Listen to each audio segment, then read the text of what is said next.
ಬೆಟ್ಟದ ನೆಲ್ಲಿಕಾಯಿಗಳು ಸುಮ್ಮನೆ ಏನು ಮಾಡ್ದಿರ ವೇಸ್ಟ್ ಆಗ್ತಿದೆ ಅಂತಂತಂದರೆ ಇದನ್ನು ಒಂದು ಸತಿ ಟ್ರೈ ಮಾಡಿ ನೋಡಿ.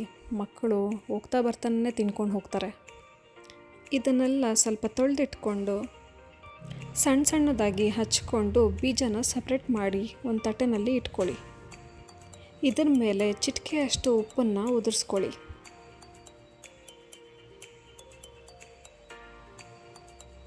ಈಗ ಮೇಯ್ನ್ ಇಂಗ್ರೀಡಿಯೆಂಟ್ ಇದಕ್ಕೆ ಹಾಕೋಬೇಕಾಗಿರೋದು ಏನಂತಂದರೆ ಮೊಸರು.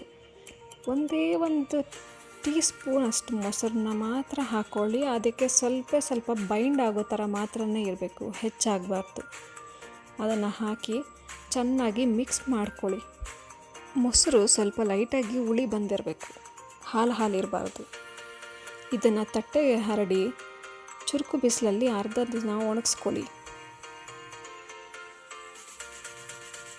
ತುಂಬ ದಿವಸ ಸ್ಟೋರ್ ಮಾಡಬೇಕು ಅಂತಂತಂದರೆ 2 ದಿವಸ ಕಂಟಿನ್ಯೂಸ್ ಆಗಿ ಬಿಸಿಲಲ್ಲಿ ಒಣಗಿಸ್ಬಿಟ್ಟು ಜಾಡಿಗೆ ಹಾಕಿಟ್ಕೊಳ್ಬೋದು.